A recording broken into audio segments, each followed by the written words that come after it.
Hi, welcome to NDE TV. I'm Peggy Robinson. Today's guest is Donna Rebadow, Rebadow. You and want to she's going to start tell us again? about her near-death experience. Hi, Donna. Hey, Peggy. Hi. Well, I'll tell you a little bit about myself. I grew up in Western New York.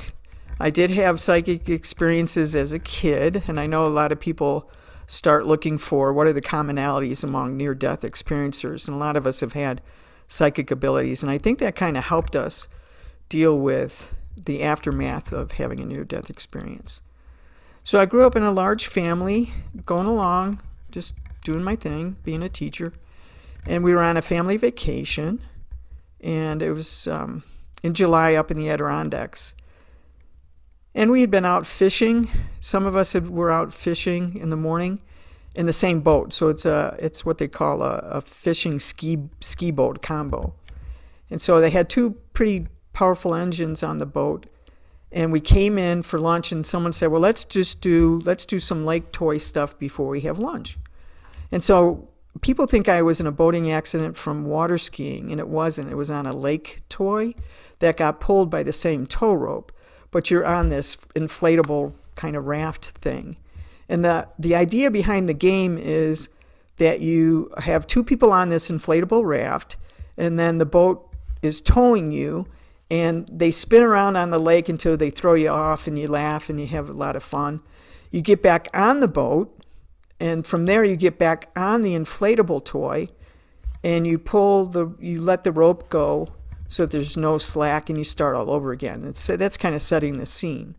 So my older sister and I were on the lake toy. Her husband and his nephew and a baby, his nephew's baby, were on the boat. Then a series of improbable physical things happened. And so we got thrown off the boat. We got thrown off the lake toy. We get back on the boat. My sister's behind me on the lake toy. She has the rope, and she's letting the rope, it's all twirled up. And she's letting the rope out so that we drift away from the boat quite a bit until there's no more slack. So one of the first improbable things happened is my brother-in-law yelled, "Get off," and the name of the lake toy was the Bullet. He yells, "Get off the Bullet, the boat is sinking." And why that's improbable is because on the boat, every spring, my brother-in-law takes it into the boat shop and has a screw that's in the bottom of the boat, torque wrenched into the boat so it's airtight. No water can get in on that boat. So for him to yell, "It's sinking," was improbable. It's like, how can that boat sink? Because there's no way that water can get on it. So I was like, okay, something weird's happened. And he was concerned about the baby on the boat. So we're in the middle of the lake, and I don't know if they have their life vests on, but my sister and I do. So I go, okay. So I look behind me to see which way my sister was going to throw the rope. So she throws it to the left, and we both roll into the water on the right, which puts the Bullet toy in between the vision sight of my brother-in-law and ourselves, because we're now in the water. We have our life jackets on, but he can't see us because the Bullet's in the way. I then looked down and wondered, what's the rope doing over here? Because when she threw it off to the left, it kind of made that lake toy go to the left. So this is happening in like seconds. And I look down and I see the tow rope is wrapped around my leg. That meant it had to come over to the right and sink, and it's a tow rope. There's no weight on it. It's not like it's supposed to sink. So it's now wrapped around my leg. So I'm going, how did the rope get wrapped around my leg? That's impossible. So as I start to kind of bend over and see what I can do to get that rope off, I hear the boat start. And I go, oh my God, this is going to hurt, because I know I can't get that rope off my leg. And my brother-in-law, meanwhile, has turned and started the boat. He's not looking at us anymore. So the boat takes off, and I went, oh my God. And the tow rope strangled my leg to the bone above my knee, but it strangled it. It's now, strangled. My sister's off in a way, and pardon me, the boat it takes off, and I'm now being dragged underwater by the boat. And it's two powerful motors. So as the water is hitting me, the speed of the boat, as the water is hitting my chest, air bubbles are escaping. And I'm thinking, man, I can use those air bubbles. I can use that air. My next thought was, how am I going to get out of this? I have 5 college degrees, and not one of them is going to help me get this tow rope off my leg. So I then just started thinking, like, where are they going to have the funeral? Are they going to have it in Arizona? Are they going to have it in New York? Like what's going to happen here? And I realized that I'm drowning. And my next thought was, now I know how I'm going to die. So probably your near-death experiencers, if they were in accidents and had time to think about it, they probably say that to themselves. Now I know how I'm going to die. The next thing is, I drowned, and I feel myself leave my body. And the next part of the NDE is it's going to take longer for me to tell you than it really did happen. And there's concepts on the other side that we don't have concepts for on this side. So I'm going to talk about things a little differently. And then I'm not going to tell people everything that happened to me on the other side, because some of it is just personal between me and God, and some of it just going to take too long. So I just want people to know I'm just kind of giving the Reader's Digest condensed version. So I drowned, and I immediately passed through this veil, and it felt like saran wrap. And even though I know I'm dead, it's like I had a body, but I know I don't have a body. But when you immediately die, for me, it was, I'm going to talk in terms of my body, even though I realize I don't have one. So I cross over, and my first thought was, I could actually feel the difference between time and eternity. So where I just came from on the physical world, the 3D world, time, very linear, today's today, tomorrow's tomorrow, very linear. And over there, it's like everything all at once. It's like, there's no time here. I thought that was unusual. And then the next thing, I looked down. Now, I know I don't have eyes, I don't have a body, but I'm going to talk like that. So I looked down, and I could feel every cell in my body vibrate. I could feel that. I knew where every cell in my body was, and it was kind of vibrating. And then they all had a personality. I wasn't expecting that. I didn't know how that happened. And they were all giggling and laughing. They're like, they're all excited. And I look down at my body and I go, what are you guys doing? What are you all doing? And they're like, here he comes. And I'm like, so I'm looking down. And when I look up, it's like if you could see the edge of the world, like the planet, and something was coming up from the edge of the planet. I look up and I'm going, oh my God. And all of a sudden, boom, there was the creator of the universe. And I'm like, oh my God. And I'm thinking, no wonder they were so excited. This is like the creator of the universe. Oh my God. This is fantastic. So then a series of interesting things happened that I'll try my best to use concepts that would help people understand what happened. So it was telepathic communication. And what I mean by that is, like, Peggy, you and I are going to have a conversation. You talk, I listen. I try to figure out what you're trying to say. Then I respond. And as I'm talking, you're going, oh, what is she saying? I'm trying to interpret that. Telepathy is instantly concepts are in your head and they're unpacked, and you immediately know the communication without words. So things like, I am the creator of the universe. And I'm like, oh my God. And I'm thinking to myself, this is the creator of the universe. They just identified themselves as the creator of the universe. And people ask me, well, what does he look like? Well, it's not a pronoun. It's not he, she, it. It's an energy source, an energy field. It looks like the aurora borealis is the closest thing. You just have this feeling of power and energy, and you know that there's consciousness behind it. And they started talking to me. So I'm going to say he, just for the sake of argument, but it's not a gender. It's like, I am the creator of the universe. And as soon as they say that, I'm answering back telepathically, and I'm going, you are the creator of the universe. And then a lot of revelations things happen to me. Like I saw things and understood things and were given knowledge about things. And it was so overwhelming because it's happening so quickly, but there's no time. So I have to talk about my body, and I don't have one. I talk about time, and there isn't any. And I talk about the creator of the universe without a pronoun. So it's so different over there. It's very fantastic. So as things are coming down through my head, I'm also getting shot through this way, through what I thought was my body. And it was, if there could be like a million particles of love. So love was being shot through my body. So you have this, when people say they felt love, I mean, it's like a love that is actually like poured into your cells if you had them. It's like poured into your beingness. It's this great, great love that you can't have on this earth. You can't have that love. And the creator of the universe is addressing me by my energetic name. And people ask me, what's your name? And I go, that's between me and God. You have an energetic name that you and God know. I'm not going to ask you, Peggy, what's your energetic name? It's so sacred between you and God. It's like, it's not even, you don't even know to pronounce it. You're not going to do it. So he's telling me this, and I'm feeling this love, and I'm getting this information. And as he's talking to me, he's telling me, I even know the number of grains of sand there are on a beach in New Zealand. Now, when people say, oh, you just made it up, or it's a product of your brain, your dying brain, I would have never made that up. I would never have thought about God saying to me, I even know the number of grains of sand in New Zealand. Really? Next thing I know, I'm kind of teleported down to New Zealand. My face is in the sand. I'm looking at the grains, and I then knew the amount of grains of sand there were in New Zealand. It was like he was sharing all this knowledge with me. And I was just like, oh my God.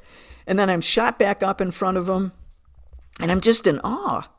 And we're having these conversations, and I'm seeing beings and dimensions, and things are going on. Then I realized where I actually was, what information I was giving. And I knew that off to my right, I don't know how many feet away, I knew there was a line. And that line was, if I crossed that line, I would be dead forever. I'm kind of just like near dead. I mean, I'm dead. I'm drowned. But I have an option of coming back to earth, and I didn't know that. So God says to me, well, what do you want to do here? And again, it's not words. It's like this knowledge. And I knew that he was asking me whether I wanted to live or die. But I said to him, I go like this. One of the things I teach is psychology. So in the 1970s, psychology, when I was learning it, we did what we call active listening. And what you do is you say back to the person. So Peggy, you go, so Donna, what's it like living in Arizona? And I say back to you, so Peggy, I think what I hear you saying is you want to know how Arizona is. I mean, you say it back, right? So God's saying, well, what do you want to do here? And I go, is what you're asking me? So I'm doing active listening with God. So he's laughing because he's going, you're doing active listening with the creator of the universe. And I go, so what you're asking me is if I want to live or die. Now, what I'm going to say next is when I say this, people misinterpret what I'm trying to get at. And I say, I then said to God, well, since you made me, I give the choice to you. And I say to people, I gave my choice away. And they say, no, you didn't. You gave your choice to God. And I say, no, you don't quite understand what I mean by choice.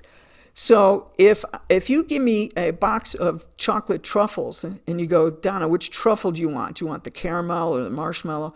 And I say to you, I don't know, Peggy, you know that box of candy. Why don't you choose for me? They'll say you gave your choice away, right? Or they'll say, isn't that like you saying thy will be done? I mean, well, let me finish this concept and then we can talk about thy will be done. So I want people to understand about choice. So yes, I gave my choice. I made a choice by giving my choice to God. But it's different from me saying, yeah, I'll take the marshmallow truffle, or you handing me one. Do you get the difference? So the choice is, so I said to God, since you made me, I give the choice to you. So what that means is I don't know what he's going to pick, right? So if we have the box of chocolate and I say, oh, Peggy, you pick for me, I don't know which one you're going to pick. So in a sense, I've given my choice away, right? Even though people say, well, you made a choice, you gave your choice to God, blah, blah, blah. So a lot of people get caught up on that. If you want to cut that part out of the podcast, I'm okay with it. I just want to explain something that people get tripped up on. So it's unedited. okay. So I say to God, I give my choice to you. Then I have to wait because I don't know what he's going to choose. Am I going to live? Am I going to die? Am I going to, what's going to happen here? So I'm kind of waiting, and even though there's no time, it felt like it was 2 seconds, and then it felt like it took millions of years. So time over there is really crazy. So I'm waiting. And as I'm waiting, I hear this. I hear, when you go back, you'll tell people about surrender, and you'll tell people about choice. And that's what I want to have you talk to people about. So when you surrender, that means you have no idea. You really go into the unknown. You don't know what's about to happen next. So I surrendered. I gave my choice to God. The next thing about choice is that he wanted me to learn is that we are given such choice here on the 3D world, on this planet, that when you are going through each part of your day, you have to kind of watch what your thoughts are, because you're making choices about your thoughts that can affect the rest of your life, if you will. So if I'm in the grocery store and I'm watching someone pick up, 3 bins of ice cream, and I think, oh man, what are they doing? That's so much sugar. I'm making a value judgment about what they're doing. I have no idea that they're going to a children's birthday party and they need that amount. So I'm not really watching what I'm doing. I'm making judgments about that person. And so he kind of wants people to watch that thinking, how you think about all the events that are happening in your life, and wanted me to come back and say, you will tell people about choices. And I said, okay. And I'm still waiting. I'm still figuring out, I'm looking over to the right and I'm going, am I going back? What's happening here? So there's this blank space of time that's going by after I said, I give my choice to you. Then all of a sudden, it's like I'm being held up in space, and then I'm getting unhooked. And I start falling back to earth. That's what it felt like. It felt like I'm talking to God, and then all of a sudden, boom, I'm falling back to earth, and I hear, good answer, as I'm falling back. And then I snap back into my body, and I'm going, what was that? And I have no idea how many earth seconds that was. I don't know. My sister and I tried to figure out. She was watching me being drugged around the lake. Remember, she's back in the lake, and she's going, I'm watching my husband kill my sister. So that was very traumatic for her. My brother-in-law said he felt a tap on his shoulder. No one's there. His nephew's in the front of the boat with the baby and just him. He feels a tap on his shoulder, and he looks back, and he sees that bullet kind of moving in a weird way, and he stopped the boat. And by doing that, I got to go to the surface. Then I felt human hands under my armpits, and I thought, oh, that's my sister. Well, there's no way that was my sister. She was still trying to swim toward me. And I get to the surface rapidly. The rope comes undone, which was physically impossible, and I'm spitting out all the lake water, and no one's doing CPR, and I'm resuscitated. And I look at my leg, and I thought it was amputated. So I grabbed my calf, because if I kicked off my leg, I wanted at least to have that part of my leg with me when I went to the emergency room. Maybe they could reattach it. That's kind of what I'm thinking. Like, okay, hold on to your leg. Maybe it can get reattached. And then, go ahead. It was off? No, I thought it was. Remember, it was strangled to the bone. So all I saw was this. I saw my thigh, the tow rope strangled to the bone. So all that skin was compressed. That's why I thought it was amputated. And that's why I grabbed my calf, because I thought if I kick, I'd kick my leg off, if it was, because it looked like it was just a bone there. So I didn't know what had happened. And my sister swam up to me, and so the rope came undone. It wasn't around my leg anymore. And my brother took off again. And there was just me and my sister in the middle of the lake, and I'm looking at my leg, and I yell, as she's swimming, I'm going, don't look at my leg, don't look at my leg. And then she looked at my leg and started screaming because she thought it was amputated, that I was just going to kick it off. So to finish the story, my brother-in-law, hang on. My brother-in-law got another boat and came back out and got me.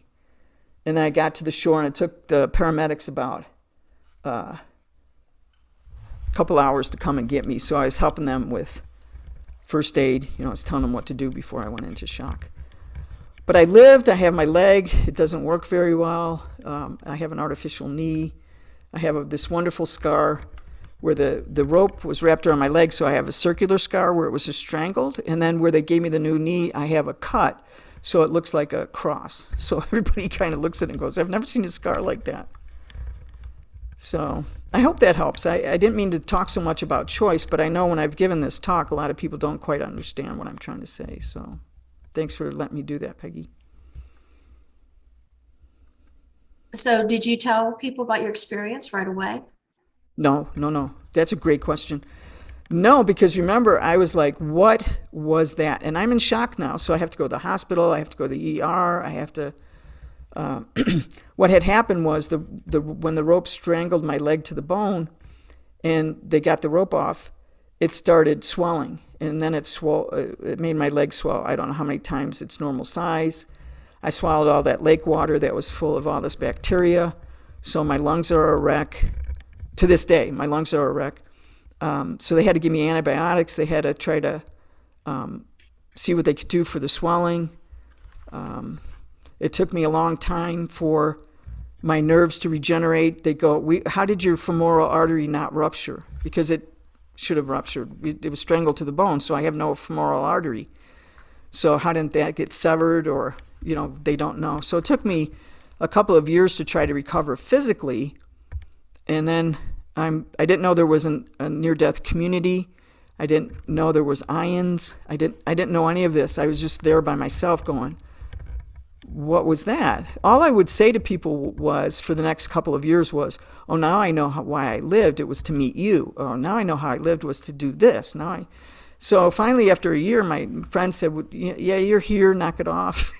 Don't worry about it. Just keep going with your life. And I was really quiet about it for quite a long time because I didn't really understand what happened to me. I went to a near-death experience workshop at the Monroe Institute, and that's the first time I told my story out in public. So amazing that someone with your college education and still you didn't have the information about near-death experiences to kickstart you into understanding. No, I was a scientist. I'm a scientist. So I know. I was just like, yeah, no way that I didn't know much about. I mean, even though I told you I had psychic abilities as a kid, that helped, but I didn't talk about my psychic abilities as a kid either to people because when I was little and I started saying things and people go, oh, no, you can't do that. People don't do that. So as a kid, you think, oh, I've done something wrong. this is like an invisible field of science. It was like I couldn't tell anybody. I started when I was in my 20s saying things about some of the precognitive stuff that I had. I would tell my sister. I'd say, well, I had this dream about blah, blah, blah, and a couple months later it would come true. So that's how I kind of started telling people about my paranormal experiences. Now, I was a professional athlete. Professional athletes can't talk about that. I'm a college professor. College professors can't talk about that. So all the things that I had in my life that I was doing was just kind of like I didn't know who to talk to about it. I didn't know how to express it. I didn't know when I got back that it heightened my psychic abilities. I didn't know how to tell people that when I got back, I could tell the difference between time and eternity. And when I'm here on this earth and I'm walking outside, I can feel a connection between my skin and the trees. I can just do things that were heightened after my near-death experience. And once I found IONS and started talking, I realized that other people were having the same kinds of things. But as Natalie Sudman and we had a conversation, we talked about a designer death. Like when you talk to people, everybody has a different experience about the other side. And people go, isn't this the same thing? And I said, well, God so loves you that he's going to give you an experience that's meant for you. Yeah. And so we have commonalities. I didn't see a tunnel. I didn't go through a tunnel. I did see light, but it wasn't a tunnel. So that's why I went to the workshop at the Monroe to try to find out, what are the commonalities? What do people think? And how do you handle when someone says, to you, you just made up that experience. Like, seriously? There are things that have happened and were told and I experienced that weren't even in my brain. It can't be a product of my brain. And my brain, my consciousness isn't tied to my brain. So something happened here that was not in the norm, and that we call that paranormal. Just like my whole life, I could see things and do things that weren't normal. Doesn't mean I didn't have those experiences or I don't have those abilities. It just means you're going to just make me stop talking about it. And that's why this field is invisible, because people try to silence us. Yeah, they just, if you don't have the experience, people can't quite understand it. And plus, on the other side, Peggy, there's things that happen there that are no concepts for here. How do you talk to people about there being no time when we live in a time frame? Right. People can't conceive of that. Or how do we talk about God as energy when the major religions don't talk about God as energy? And how do you look in different dimensions when people say there's only one dimension? We're in only one universe. Una, meaning one verse, universe. When there's multiverses and multi-dimensions. It just seems to me like the words just want to come out of my mouth, like the greatest sin of the Bible, which nobody says those words, sin of the Bible, but it feels like the greatest sin of the Bible was stealing these experiences from us, from our society, from making it taboo to making it wrong and witchcraft and crazy and all those labels that have silenced us for so long, into not understanding them, not being able to talk about, have to hide them. I mean, you could go to a psychiatrist and sit on the couch for, years and never breathe a word of your spiritual experiences because you're not that crazy. So I don't know if there was a question in there. Oh, I'm sorry. I had a comment. I'm sorry. It's okay. Go right ahead. It's more like how I feel about it is that if it's not something shared, I don't think people know how to deal with it. So there's a range of people. I think we're becoming more aware. I think that programs like IONS and programs like yours making people more aware of it helps. We're not in the Middle Ages. We're not, they don't burn us at the stake anymore, thank goodness. So we just try to say, that's why I was trying to talk about choice, is that words fail us here. Words are thieves. We try to do our best to talk about this for people that are interested. And then there's a lot of assumptions about us when we come back. Well, you talked with God, and you heard a lot of the answers. Give me all the answers. So I don't do that anymore with people. I try to keep a lot of my, what I learned to myself, in the sense of, I find that people just want a fast food answer. I just got an email the other day about someone that was asking a question about evil, and I already knew that they already had their answer, and there was nothing that I was going to say about the truth that was going to convince them. And so what they ended up doing is not answering back. So I didn't give them the right answer. So they wanted to hear me say, well, evil is bad and this person's in hell forever, and I'm just not going to say that. So when I'm talking to people, I just try to listen to what they're saying and trying to figure out what would be the best answer for them, or piece of advice or whatever. So when it comes to how people feel about us or silence us, I think it's getting better, Peggy. So yeah, there's a rough history of the paranormal. But like my friend Tom Campbell says, the paranormal is going to be normal soon. Just like one of the classes I taught is substance abuse and behavior, and we talk about the Salem witch trials, because we think what had happened in Salem was that the rye fungus got infected, and those people were having an hallucinogenic experience from the rye fungus mold, and they thought they were witches, so burned them, when in fact it was just a psychedelic experience. So. And there's so much false information out there surrounding paranormal too. Like, for example, DMT. Uh-huh. People think that's like having a near-death experience.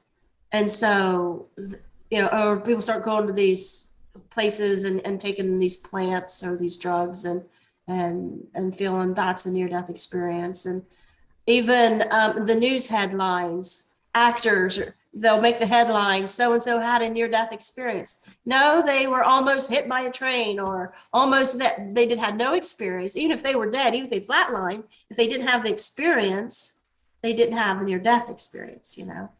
Because I was hit by a car when I was a kid, didn't have a near-death experience, but I drowned and had a near-death experience, had ectopic pregnancy, had a near-death experience, you know. Just because you died or you were knocked out cold or something doesn't always mean you had the other side experience. If you're not experiencing the other side, like you say, the telepathic. And I wanted to ask you a question. Okay. Did drowning hurt? Drowning hurt. It did drowning hurt? The act of drowning didn't hurt. The rope strangulation hurt. Okay. Because for me, drowning really hurt. And I've talked to other people that drowning So didn't hurt. you drowned? Yeah, when I was 5 years old. And it hurt really bad in my throat. No, drowning didn't hurt me. Yeah, it hurt. I remember it. Yeah. Very well. I'm not discounting that. I'm just saying, you know, when I talked to Paul Elder up in Canada, he drowned and it didn't hurt for him either. So I don't know. I hear that a lot. Yeah, I don't Hear know a what lot. happened. And I'm like, wait a minute. Yeah. Because I remember very well. I remember choking. I remember trying to get my head above water. I remember gulping it. I remember going down deeper. And then I remember my throat expanding. It hurt so bad. I felt like it was going to burst. And then I woke up real calm, like you wake up from a nap, real relaxed and comfy. And so, but yeah, that's why I had to ask. I'm sorry Why that nobody else had it hurt? well, and I don't know if it's because the rope hurts so bad. You know, sometimes when you have a headache and you hit Yeah, it's true. a hammer hits your toe and all of a sudden that pain takes over your headache pain. It doesn't That mean could have been the least of your worries was the could water. be. I don't know. You know, I'm sure that physical thing hurt you. I'm sure it did because you're saying it. It's your experience. Yeah. But I experienced what you did when you are coughing up that water and Yeah, having that dirty water in your belly and that sickness. I remember that well. I would have been interested to know. Mine was in 1966. So of course I wasn't taken to the doctor or anything, but and you were, could you talk about the bacteria in your stomach? In my lungs. In your lungs. Okay. Because I thought about I've always been body. curious, which nobody knows, but just a comment that I looked like one of those starving kids you see in Africa. I was real skinny, but I had the big belly protruding the whole time I was a kid. Yeah. So when you swallow, obviously some of it goes into your. Yeah, and I just always wonder if they had anything to do with the drowning because I had so many. I would be in a car a minute and I'd be vomiting, car sickness, and they diagnosed me as nervous stomach. But I just had that issue for a long time when I was a kid. We'll never know, but maybe some bacteria or something in my gut. I was full of bacteria, definitely. So is there anything else that we didn't get to cover? Well, there's lots of stuff. Okay. Let's see. I'm trying to think of some of the questions that I get with regard to it. Like I said, I don't say a lot, so people end up asking me questions about. Well, you said there was a lot you didn't want to talk about that was personal with your heaven experience. So. Yeah, there's a lot that I saw. There's lots of answers that I was getting. And people want to know what those answers are. And I said, well, I think remember I said it was a designer death experience. So there were things that were shown to me that weren't shown to Natalie Sudman, if you're familiar with her death experience. And there's things that she saw and heard that I didn't, you know, so she had a different experience. And when we were talking about it, she goes, she thinks it's because we came back. And so our audience is going to be for, you know, like your audience, Peggy, were going to be interested in kids drowning or kids near-death experiences like Tamara Richardson. She had a lot of childhood near-death. When it's Natalie and I as adults, you know, our audience, you know, with mine with near drowning and the people I come in contact with, there's certain questions that they ask me in person that I'll answer. And so Natalie answers general questions, and it's people like in the military or people that got blown up. So we all have our own audience. So I think we were given those experiences in order to answer questions for those audiences. That's why she said she thinks it's so different. Yeah. Yeah, my second one, I was 25. And it What was a happened there? completely different experience. It was the tunnel to Yeah. heaven experience. Okay. God, Jesus, everything. Okay. Going into the future. Yeah. So you get a lot of people asking you questions about those things, right? Mhm. So you kind of might agree with what Natalie would say about where you're given these individual designer death experiences to come back and talk to very specific sets of people. Right. And I kind of refer it to as like God gives us all Christmas presents, handpicked, designed just for us, what we need at that What we time in need. our life.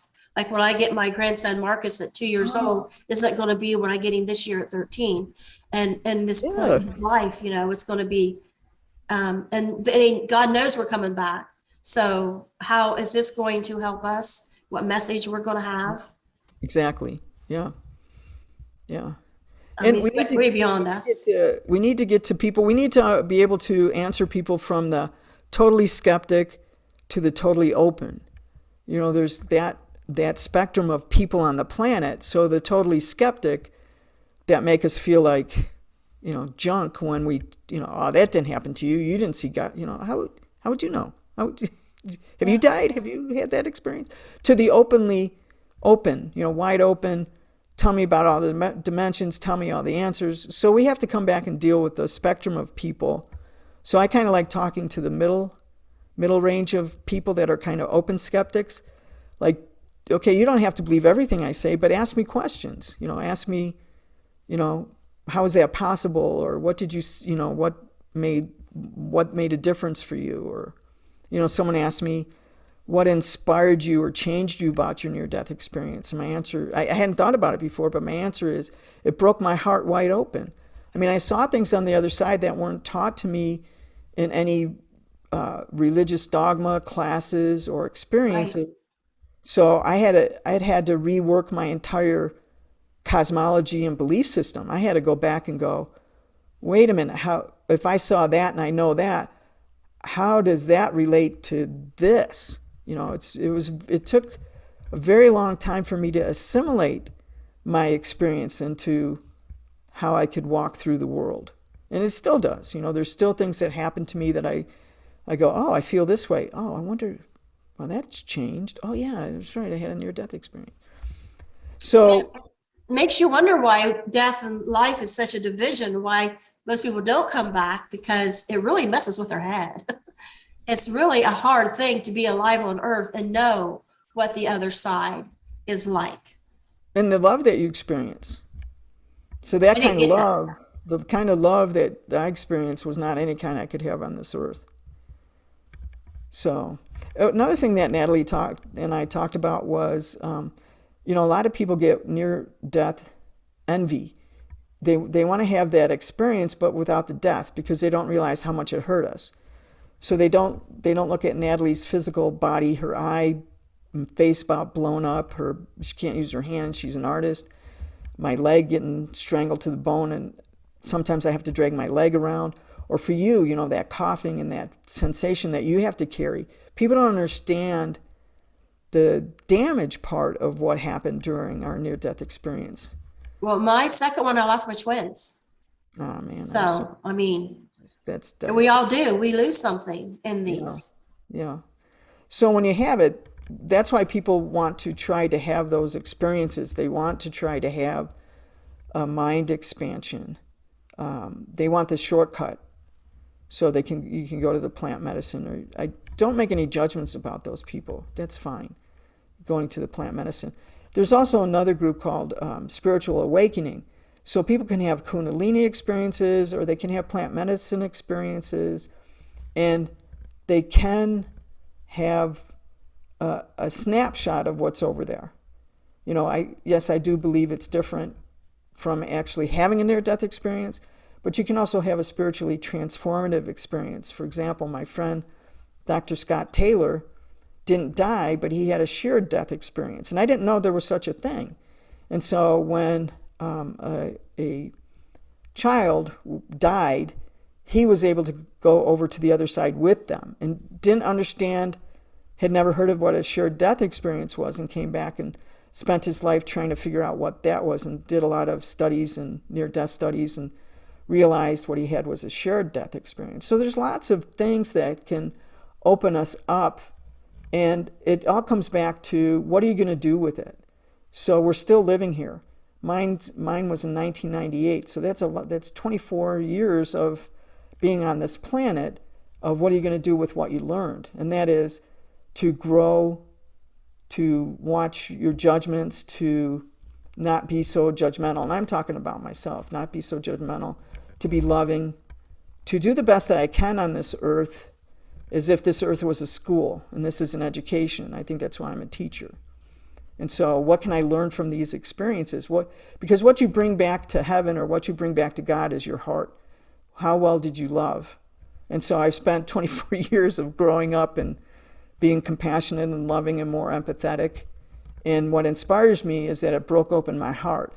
You know, I don't think in such like a box like I did before, as a scientific box or materialism. I think much more differently.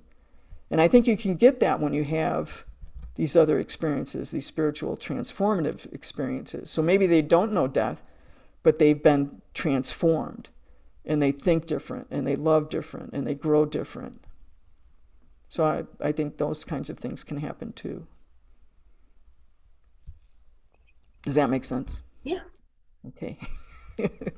And you don't have to believe everything I say, or you don't have to look at my worldview. I'm just trying to tell people, Oh, look, this no, is what, yeah, this is what happened. I'm talking about the audience. This is what happened to me. This is the effects of it.